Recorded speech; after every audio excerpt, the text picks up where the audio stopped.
Welcome everybody to the Read Step. I am your host Isaiah Ruiz, and we are back. I apologize for a little bit of the delay. I with my job and everything, a lot of the moving parts usually during the week, especially as a news reporter. But we are back, and we are going to be talking the college football playoffs, the second round. We have been waiting for this, and I am pleasantly surprised when it comes to certain games, and I am not so pleasantly surprised when it comes to others. First things first, we're going to go down the bracket here. I have the bracket right in front of me. And we are going to start off with the Chick-fil-A Bowl. One of, one of the best college games that I have seen in a very, very long time, probably ever. When you think about this, this is what I was waiting for as far as um, this 12 team playoff. Sorry. A lot of people complaining in the first round about, oh, this team shouldn't have gotten in, this team shouldn't have gotten in, this team should have been in. At the end of the day, it doesn't matter because a lot of the teams that people wanted to see in, they got beat. We all know who that team is. Um, and the teams that did barely make it in, they did not last very long. So really, it really doesn't matter.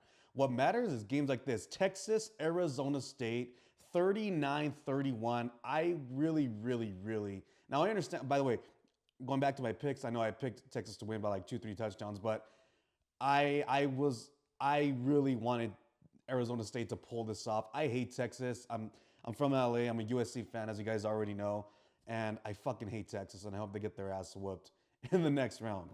Um, so getting back to the game, this is one of the best games that I've seen. Cam Scatterbo or Scatterbo, yeah, Cam Scatterbo, unbelievable performance. One of the best performances I've seen by a not just a running back, but by a player in general. Throwing for touchdowns, catching for touchdowns, running for touchdowns. He quite literally single-handedly led his team almost to victory, and it should have been a victory. We'll get to that in a minute. But we're going to go ahead and let's go through the box score as we usually do on this channel. We want to make sure everything is accurate for the most part. We're going to start off with Texas. Quinn Ewers, 20 for 30, 322 yards, 3 touchdowns. You had Wisner, 18 catches, 46 yards. He led in receiving. The only one with receiver with a touchdown was, um, oh, I'm sorry. Wisner was leading rusher, and the only rushing touchdown came from Ewers himself. Um, you also had Golden and Helm both with 1 touchdown, as well as DeAndre Moore. I thought Texas, obviously, they won the game. They played a good game. They're one of the best teams in the country. We all know that. And we all expected Texas to win this game. However, once again, I did not expect Texas to struggle this much. This game went into overtime. Hell of a game. I should have really have even gone into overtime, but um, they were able to pull out the victory at the end of the day.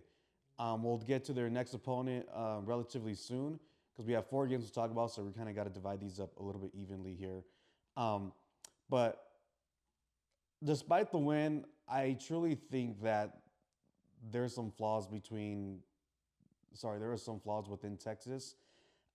Quinn Ewers is in my opinion, one of the better quarterbacks of college football, obviously, and he's going to be probably going to be a first, maybe a second round draft pick.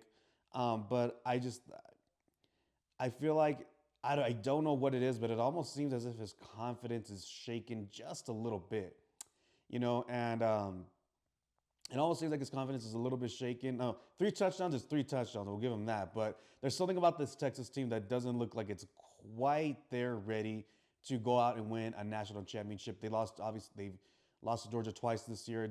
That doesn't matter, and we'll get to that later. They lost to Georgia twice, and they almost lost to ASU. And I don't know how I feel about Texas going into the next round of the playoffs, but for for all it's worth, despite all of the big plays, it really felt like ASU really had the momentum a lot throughout this game, especially when they started to come back and tie the game up and really start to battle and fight, especially in that second half. That second half was huge for ASU, and Texas just kept on battling. Now, I will say this was the controversial moment. I think Texas would have definitely lost if they were to get called for targeting, and they should have got called for targeting. We saw earlier in the game, at some point in the game, I forgot exactly what quarter, but we saw earlier in the game, because this targeting call that was not called, The controversial play was at the very, very end of the game, under a minute left. ASU is driving. It is third, I believe it is third or fourth. I might have been actually fourth down. And earlier in the game, though, Isaiah Bond goes over the middle. It is picked off, but one of the safeties collided with him.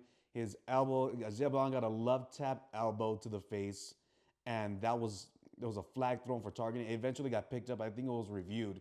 But the fact that it was so quickly called and so quickly reviewed is, I thought, like, okay, cool, okay, like whatever, fine, whatever. I thought it was a love tap to begin with, and I was like, but they ended up not calling it a illegal targeting call, so good. But the problem is that later in this game, we see one of the receivers for ASU going up for a pass. Now the pass was tipped. The pass was tipped, and for those who don't know, one of the rules is if the pass is tipped, whether by a D lineman, a corner, whoever, any defender, whoever the ball was intended to, and if it's still going in their direction, unlike when it's not tipped, if you hit a wide receiver or the intended receiver, I should say, before the ball gets there and the ball is tipped, you could hit that receiver, that intended receiver, and knock them down and pick it off yourself. It is no longer a pass interference. It is only when the ball is not disrupted before it gets to the intended receiver, where if you hit or you get in contact with the intended receiver, then it is a pass interference. However, despite that, I don't think it should matter if the ball is tipped or not when it comes to targeting, because there was quite literally deliberately a targeting play where the ASU intended receiver, was hit helmet to helmet by a Texas defender. That not only gets an automatic first down, but they're already in Texas on Texas's side of the field. You milk the clock more. You kick a field goal, if anything, if you don't get a touchdown, and you go on to win the game. Now, obviously, yes, Texas can go and block the kick. There's a lot of things that could happen, but realistically, ASU is driving down that ball, especially with Scatabo, and they're kicking the ball, and they're probably kicking a field goal to win the game. And that was really just the driving point, in my opinion, that was really the game changer. Because once you get into overtime, yeah, there was a lot of crazy things, by the way, that went into overtime. You had those two missed field goals or PATs from, no, I'm pretty sure they were field goals actually, by the Texas kicker. And they had a chance. Both teams had a chance once they got into overtime. And it just so happened that ASU came out just a little bit short. But, it is what it is. Now, moving on to ASU, I mean, we all know who the star of the game is. We'll start with the quarterback, Levitt, 222 yards, no touchdowns, an interception. Cam Scatabo, 42 yards, one touchdown. That was really the game-changing moment right there, I feel like. That really led the momentum for ASU. That's really where it started. And then Scatabo, 143 rushing yards on 30 attempts, 2 touchdowns. I mean, he was also the leading receiver with 8 catches and 99 yards. I mean, one of the greatest performances from a player I've ever seen in college football, especially in this new format. It's going to be one of the better ones that we see probably ever. And he really backed up, going into this game. He got a little bit of criticism for saying that he believes that he's the best back in the country. Very, very huge thing to say when you got Ashton Janty that was in the playoffs. Granted, he got knocked out, obviously, but he did get knocked out. He didn't have the best performance that he usually has, but Ashton Janty was second and runner-up for Heisman, and people were kind of looking at Cam like, almost some people probably looking at him like, who are you to say that, or whatever the case may be. But he backed it up, and while many people are probably still going to take Ashton Janty this year over Cam Scatabo, I can promise you, Cam moved himself up into the top 5 running backs of the country with this performance. I mean, I'm sure, and because it's ASU, they're not going to get a lot of coverage, not because they're not a good team, not because they don't deserve it, but, networks, they're all going to want to watch the Ohio States, the Oregons, the Michigans, the Alabamas, the Georgias. We get it. But ASU, he's been a pretty good player. Last year, USC played against them, and he ran all over USC. I believe USC won that game, but it wasn't easy, and he sure as hell did not make it easy. And let me tell you that. So, but overall, I think this game was one of the best games that we've seen in the college football playoff in general, no matter what the format is. This is going up there, top 5 game of all time. Just an unbelievable game, and it would have been probably a top 3, maybe the greatest game ever if the ASU would have pulled off the upset. And I really wish they did, because, like I said, I hate Texas. I hate everything about them. So I hope they lose in the next game, and then that next game is going to be none other than against the Ohio State Buckeyes. And moving on to that, we're going to go ahead and talk about them right now. Let's move on to the statement game of the second round of the playoffs. Now, the Rose Bowl, my favorite stadium, my favorite arena, my favorite game, other than the Natty. Um, and while I did pick Oregon to win, if you guys remember, if you guys go back to one of my last videos, I did say if there was gonna be even though I picked Oregon to win and again by a few points or maybe 1 point, I did also say don't be shocked if Ohio State comes in and wins and win in dominant fashion, because ever since that Michigan loss, Ryan Day has been fighting for his life. He has his players fighting for him, and they are fighting back for respect for all the shit that they got after losing to Michigan, and rightfully so, because in that moment against Michigan, you were supposed to win, and they didn't, and they lost at home against Michigan. And, you know, ironically, that might have been the best thing that happened to them all year long. You have the super dominant performance, I believe, against Tennessee in the first round. Let me double check. Yes, Tennessee, 42-17. You go into this game against the number one Oregon Ducks, who, by the way, I also hate. And yes, I'm going to be very honest, because I'm going to be very honest and upfront with a lot of these takes and with a lot of these conversations that we have. I hate Oregon also. It comes with being a USC fan.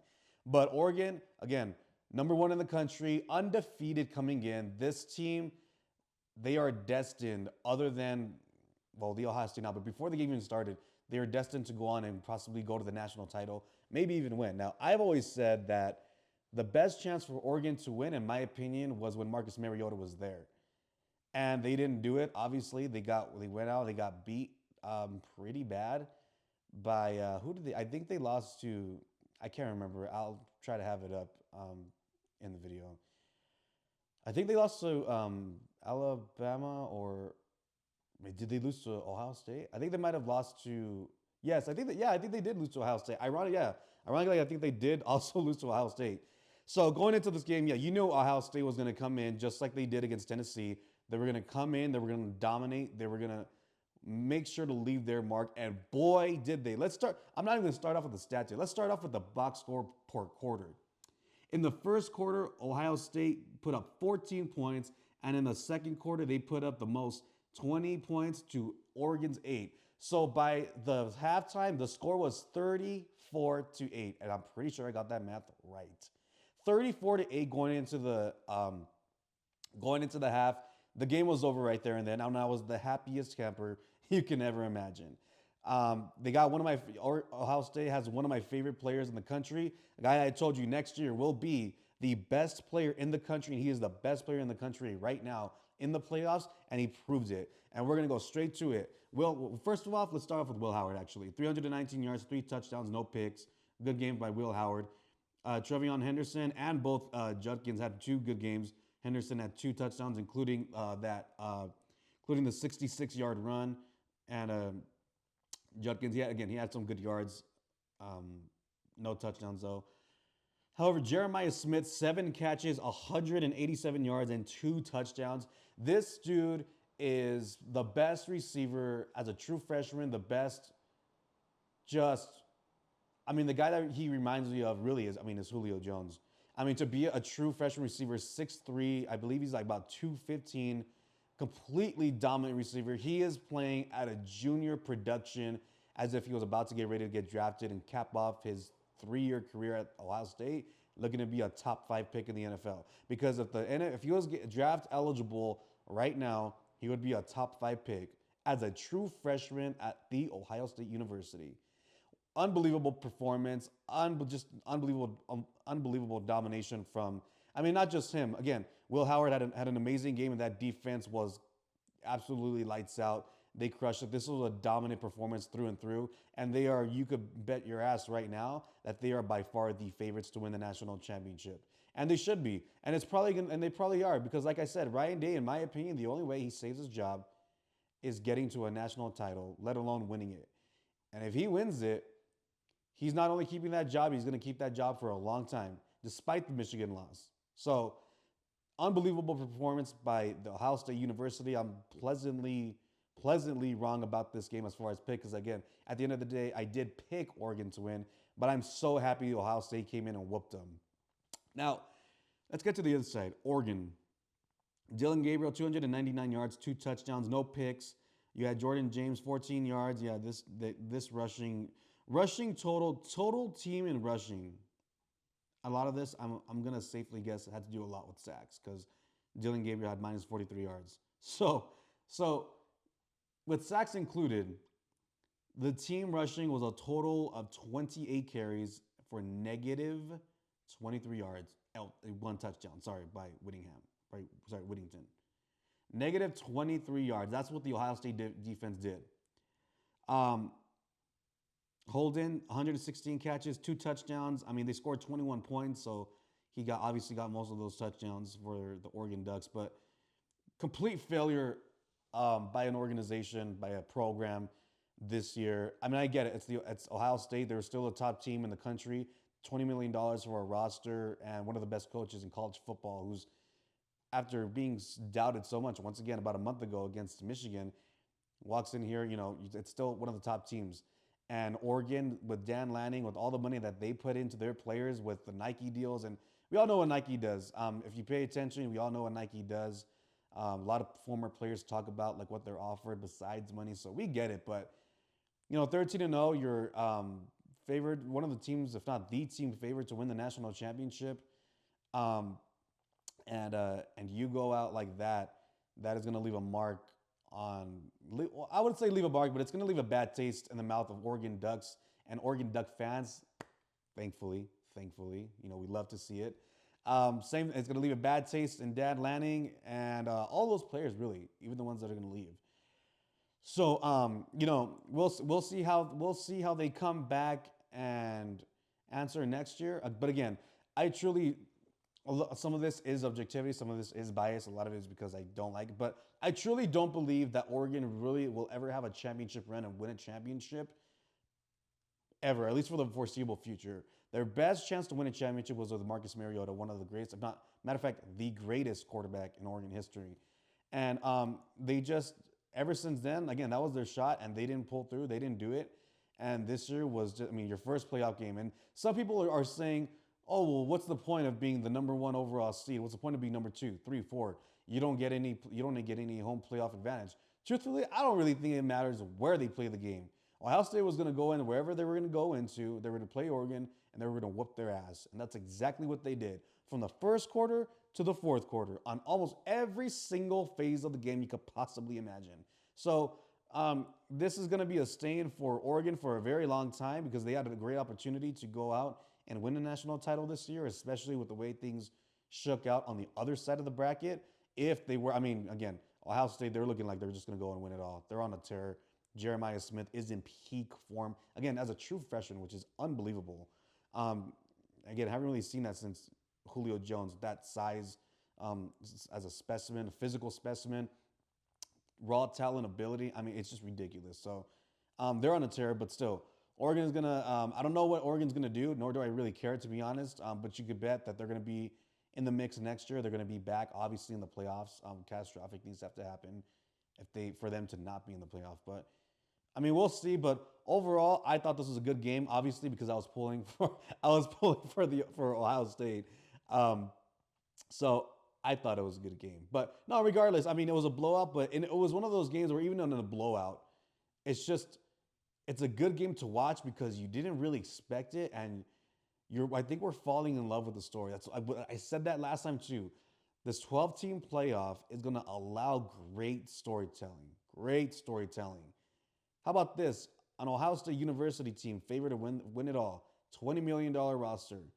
They win, they go undefeated, or they lose a couple of games. They lose one game. They go into Michigan. They play a home game against Michigan. They lose. Everybody is going down on them. Ryan Day needs to be fired. Even I said that too. Again, if they didn't win the national title, or they don't win. Ryan Day needs to be fired. This is the greatest, choke job in the history of college football, especially in the NIL era when you have so many great players. All of this stuff that they have to endure for a month, all of this chatter that they have to hear, and rightfully so because they deserve it. And then they come into this playoff ready to feast on everybody they can possibly feast on. You go 42-17 Tennessee, and now you got Oregon, a team that you lost to in the season before you played Michigan. You lost to by a point, a little bit of an error by Will Howard, and you come back in and you don't just win, but you dominate. And I mean dominate. 34-8 at half, 41-21 is your final score, and you were set one win away from making it back to the national championship. It would have been 10 years officially since the last time they won, when they had Zeke, obviously at running back, and they won the national title. So this is what it's all about right here. This is why we love the sport. This is why we love college football, and this is what we're gonna get to enjoy for a very, very long time. Love the college football playoff. I'm excited for it. Let's see. Now moving on to the next game, we have Penn State, Boise State. This one went about as probably the only one that I thought was gonna happen. And yeah, I know I said that if there was gonna be if there was gonna be a March Madness moment, it would be this one. Didn't turn out that way. Penn State goes on and wins 31-14. Let's go by some of the stats really quick. Penn State, probably the game that we talk about the least here. Drew Aller goes 171, 3 touchdowns. Allen, 17 carries, 134 yards. Warren, 63 yards, 2 touchdowns, and Evans with 1 touchdown. Man of the hour, the one that everybody wants to see, first time in the playoffs, after being, most people would say, snubbed from the Heisman. Ashton Jeanty, 30 carries, 104 yards. Really, they wanted to get him those 100 yards to basically keep up with the notion of him getting over 100 yards a game and being that dominant player, which he is. And I'm not going to discredit what he did because he plays in the Mountain West. I don't care about that. He did what he did, and he did it in a fantastic job. If it was so easy, or if it was such an easy conference, and everybody every year in that conference would do it, and nobody has except him. So overall, I thought this game was pretty interesting. Again, this is one of those games where the game kind of got away from Boise State early, and there were moments where Boise State brought it in close, thinking it might be a game. But overall, I think most of the momentum fell within Penn State in this game. They just kind of dominated. You have Abdul Carter, one of the top 5 players going into the NFL draft of 2025, in my opinion. But certainly safe to say he's a top 10 player. Definitely a top 10 player. And from here, no matter what happens, no matter what happens, Penn State is they're on a good trajectory with Coach Franklin. Really, this third round is going to be what is going to tell where Penn State actually goes as far as a program and what happens, because they've kind of been knocking on the door for a long time, and haven't really gotten anywhere. And been mostly dominated by either Ohio State or Michigan, and now you have USC and UCLA's and some of these other programs as well. I believe Washington as well. Not that Penn State's better than those last 3 teams I mentioned, but I'm saying the conference is a little bit bigger now, and you never know. There could always be something where you never know. Some teams might actually catch up, some teams might not. But I think this third round is going to be pretty interesting. For the Penn State Nittany Lions, I'm excited to watch that matchup. We're going to get into their opponent next. Boise State, though, I don't know where they go from here, other than they're probably going to go back to being just a team in the Mountain West. This is a special year for them. They understand that. They know that. And Ashley Genty knows that. And I think that's why they were obviously so excited to get things. They were so excited to be in this position, to be able to compete in the playoffs. And I really think that I really believe that they believed that they could win this game. And like I said, for a second there, it looked like they could come back and really make it a game.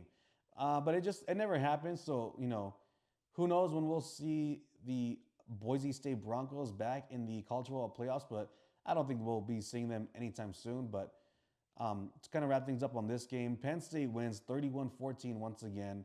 And we're going to move on to the next game, which is Penn State's new opponent. All right, next we're going to talk about Notre Dame versus Georgia. And have I ever been so wrong? Oh, man, was I wrong about this game. But you know what? I got to say, Notre Dame, I don't like Notre Dame. I don't like anything about them. I'll keep it a buck. Um, I respect the tradition. I respect that they are one of the better rivals of USC, obviously, and it has been for a very, very long time. But I gotta say, I'm wrong, but it being wrong, it's still a little bit pleasantly surprising because Georgia goes down. They finish the season off 11-3, and now we're only down to one SEC team in the college football playoff, which really is a win for America. So I am happy to see that an SEC team went down because they've been struggling this year, and you got so many people like Paul Feinbaum and all these other SEC homers and apologists talking about, oh, the SEC is still the best. I think two things can be true. I think the SEC, um, I think the SEC still produces the best and NFL ready players than any other conference in the country. However, that does not make them the best conference in the country, and it's quite literally being shown upon us right now. Notre Dame goes on and wins 23-10. They go on to face the Penn State in the next round. Um, we'll go ahead and get into the box score right here. So Riley Leonard kind of quite literally laid it all out on the field. 90 yards throwing, one touchdown. Passing, he did not throw the ball a lot. He did not throw it hardly at all. He was also the leading rusher with 80 yards, 80 rushing yards. So, I mean, yeah, over 100, almost 200 yards, at least in total. They kind of went through a little bit of a plethora of running backs. But, yeah, I mean, the one touchdown he did throw was to Collins, Bo Collins. So you would think really that Notre Dame, you probably wonder like, well, so Riley Leonard throws one touchdown. You got no touchdowns from any of your running backs or Riley Leonard as far as a rushing touchdown, and you have one touchdown from Bo Collins. How exactly did they win this game by 13 points? Well, I'll tell you how. I will happily tell you how. First and foremost, let's start with Georgia. Let's move on to Georgia. Gunnar Stockton, obviously. Um, Beck, I believe he was okay to play, but he wanted to get ready and wanted to prep for the NFL, so he just chose not to play this game. Probably going to probably cost them. Travis Etienne, 38 yards, didn't have a whole lot. One touchdown. You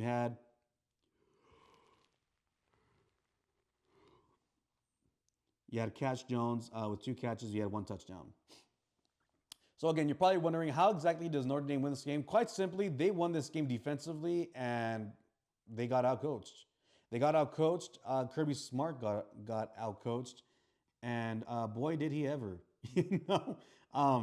Once again, I'm not the biggest fan of either of these two teams, but I'm going to give flowers where flowers are due. I'm going to be objective here as much as possible because I have to.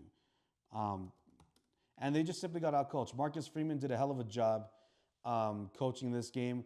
If you guys watched it, there was certainly some things that he did, whether it's special teams or on offense, where he just brilliant minded and he got the better of Kirby Smart. I mean, I know that Georgia, and I understand that Georgia once again they didn't have their starting quarterback for whatever the reason is. We all know the reason is. Beck, he wanted to get ready for the NFL. Fine, he was on the sideline cheering on his team, but you would still pick Georgia to win the game, even if it was minus one player, and they just didn't. They got dominated offensively. Notre Dame's defense completely dominated the game. They played more physical, and on offense, they were just, on offense, Notre Dame was just quite literally running them down, and that's really what it was. It was a very physical game. It was a very, I'm not going to say brutal. I was in hard hitting, although there were definitely some hard hits, but I would say it was more of a brutal game on the defense of Georgia than anything, because again, Notre Dame is just playing right now. They're playing very physical. They're playing very downhill, and that's just not on offense, but on defense as well. And they went in here on a statement. They knew they weren't going to be favored to beat Georgia, and they go into this game. And for all that it's worth, this is about as a dominant game against a team like Georgia that you're going to get. 23-10. That's one hell of a game to put up, especially defensively, to only hold Georgia to 10 points with all those guys that they have on offense. um, regardless of their starting quarterback being out. And it was just an overall great. It was a great overall game and a great overall performance by the Notre Dame Fighting Irish. Again, I thought they played well. I saw all these games, and I was able to see the story, not just read off of a box score.